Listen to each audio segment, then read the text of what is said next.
Let's do it. Hey everyone, I'm Nat Mesnard, co-founder of Scryptid Games, and I am chatting today with Tristan B. Willis, one of the brilliant writers published in Psychic Trash Detectives. Yay! This is a diceless tabletop role-playing game played with real trash, and Tristan, I am so glad you're joining me today. Oh, thanks so much, Nat. I'm so happy to be here. Yay! So I'm going to start off by reading your bio so people know how awesome you are, and we'll go from there. So everyone, Tristan B. Willis is a DC-based playwright and game creator exploring the intersection of theater and games. As a resident of Orchard Project's Liveness Lab and Culture Hub's Writing for Electronic Formats, Tristan discussed and cultivated new ways of presenting theatrical work in digital and distanced spaces. In early 2023, Tristan wrote and performed In a Way That Matters, developed as part of the Kennedy Center's local theater residency. Tristan contributed a poem to Psychic Trash Detectives inspired by the themes of this innovative tabletop role-playing game, and that is what we're here to talk about today. Ooh, yay. Thank you so much for coming. I want to dive into the poem and talk about that, but before we do that, what is one playful thing you did this week? I love this question. I actually brought a show and tell for my playful thing I did this week. Yes. I made these mushroom candlestick holders Oh. out of clay, and I haven't worked with clay since I don't know, since I made like an ashtray in grade school or whatever. And it was just such a great experience because I went in like, I'm going to be bad at this. It's going to be fine. It's going to be lumpy and have cracks as it dries. And I think because I went in with that attitude, there was not so much pressure on it. And I just had a great time getting my hands dirty and making something out of lumps. I'm So yeah, obsessed that's with my thing. that. I'm obsessed with Thanks. that. I feel like one thing you could do for that is you could get a mushroom shaped candle and then you could have like a mushroom sticking out of a mushroom. Mushrooms on mushrooms, absolutely. Exactly. Meta mushrooms. Did you order the clay and do that at home, or did you go somewhere that has clay? Yeah, I did it at home. I just got like a pack of it came in like a bag with a ziploc on or a zipper on it so I have more that I'm sure I'll figure out something new to do with. But yeah, I just did it at home. That's so much fun. I would love to sit down and work with clay sometime. I feel inspired by you now. You absolutely should and show me what you make if you Uh, do. so I want to ask you to actually read your poem, if you're willing to, that is in Psychic Trash Detectives. Absolutely. I actually have brought my copy of Psychic Yay. Trash Detectives so that I can read it from the book, which feels like the best way Oh, to it's the recite a best. poem. Absolutely. Uh, okay. Here we go. So this poem is titled This Never Has Been Only What It Seems, after Rilke's archaic torso of Apollo. We could not climb those craggy peaks of white, nor sled into the shadowed pits below, where parallel rivers ran to and fro. Now jagged cricks converge and skirt our sight. One long pink road traverses the creased range, alongside three deep wells of nothingness. Find littered across the littered, crumpled mess 1,000 textures, memories, arranged by pen, by hand, by fear, by love, by haste. Unfold this delicate terrain and taste intent hidden in inky scores and stains. And yet, peer close to find one line remains. Evaluate what you believe I am. Oh, that was an incredible reading. Thank you so much for Oh, thank sharing. you. Thanks so much. I love that poem. I'm so curious. Like, I've got you here. I would love to hear a little bit about just I know we kind of solicited you and asked if you'd write work for the anthology, and how did this end up being what you wrote? What was your creative process? Yeah, well, y'all were specifically soliciting poems, ekphrastic poems, based on like art, or inspired by art. And the first poem I thought of was Rilke's poem about the archaic torso of Apollo, which is this sculpture. And it's a really interesting poem because it comes from the perspective of looking at the sculpture. And you get this feeling that Rilke is kind of in the room with people looking at the sculpture and is reading kind of their reactions to it in a way. And the way the sculpture is kind of described felt kind of like things were hidden a litit bit to me. Like the way it's described is really interesting. So I was thinking about like, how do I, y'all wanted an ekphrastic poem about trash. And I was like, how do I make trash as important as a work of art in a museum?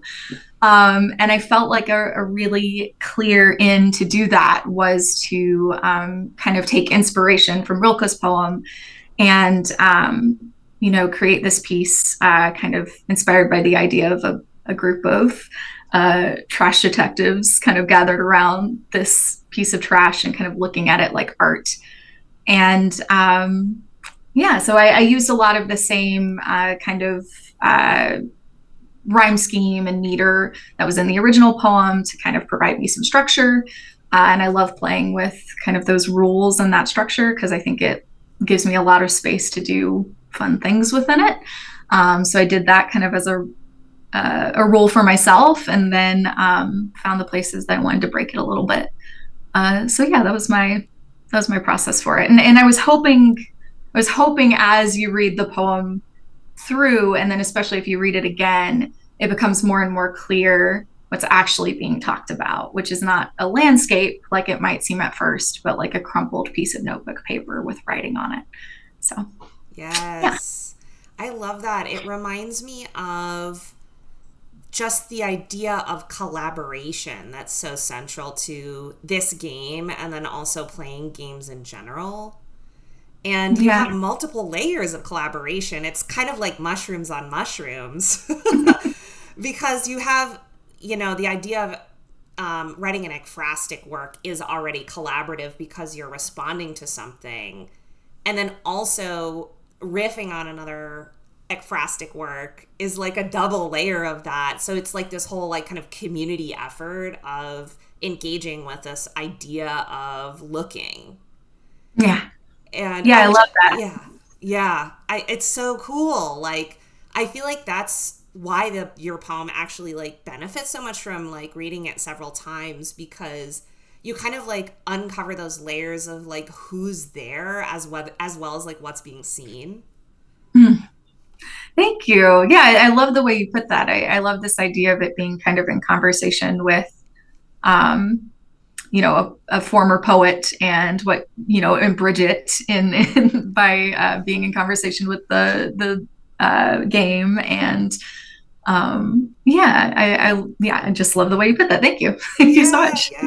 No, I love the way you put it. Like, I almost want to take your statement of how do I make trash be like similar to, or look at trash the way you would look at a piece of art in a museum. Like, that feels like the whole ethos of everything that we're doing. Right. Well, it's being treated with that seriousness. And I think that's what's so lovely about the game. And I think, I just wanted to reflect that in what I wrote. So I think you did. Thanks.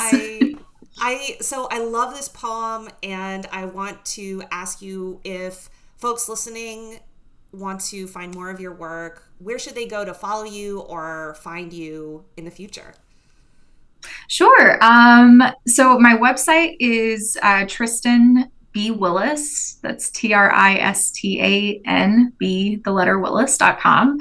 And you can find like all my social kind of linked there. Most of my social is also Tristan B. Willis. And then I also have an itch page with games that is feelingfickle.itch.io. So that's another place to find some of my stuff. Yes. Oh my gosh. I know. And don't you have a game about racing cars? Oh, I absolutely do.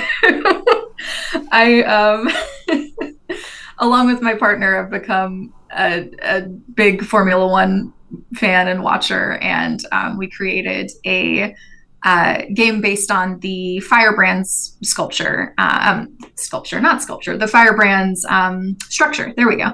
That's the word. We made a game based on the Firebrand structure by the Bakers that is about playing as race car drivers, and not just about racing on the track, but about building drama in your relationships off the track. And I think it's fun. You can, kiss your rivals, race against your best friends. It's an exciting game, I think. Heck yes. Anything about creating drama, I Oh definitely yeah, want to play. lots of places for drama. Well, I hope we get to play that game together at some point, maybe, or, That'd be sick. you know, any game, maybe a game of Psychic Trash Detectives. Speaking of which, I have one more question for you. And that question is about role playing games. It is, what's one role playing experience you'll never forget? It's a great question, and like my first honest thought is that I don't know if there's any role playing experience I will like fully remember as time goes on, just because they often are such ephemeral experiences. I think that's what's really special about them too. So as as time goes on from an experience, I lose the really funny moments or the heartbreaking moments. But I do always remember what it felt like to kind of be in the room with that group of people doing this activity or telling the story together. And so I think my answer is something that has stuck with me is the first time I ever GM'd a game. I GM'd a campaign of Misspent Youth, which is a really fun game about fighting against the man as a bunch of young people. And I led it for a group of friends that I play with weekly. And I was so anxious and so nervous going into this experience, like my first time GMing. And I think what was really special is it became really clear that they were not just ready to like dive in and play in this world that I had made like wholeheartedly, but also it became really clear as the GM that it is a collaborative experience, and that everything wasn't hanging on me, that we were all kind of lifting it up together. And I had felt that as a player, but I think it's different to be on the other side as if you're like a GM of a game, to realize like, no, it's not. It is fully collaborative at its best. I think it's fully collaborative. They are just as invested as I am, and we're going to tell the sick story together. And so I always remember that kind of feeling of relief and how special that was, that I knew that the players were there for me just like I was there for them. So yeah, I think I'll always remember that feeling. Oh man, it's like you transitioned into this different reality where it's not this showing up and entertaining people or being responsible for everything, but we're all taking care of each other and making meaning together. Right. Yeah. That's a lovely way to put it. Exactly. Yeah. Yeah, that is my ideal scenario in playing role playing games. Absolutely. Same. It doesn't always happen, but when it does, it's really special. Yes.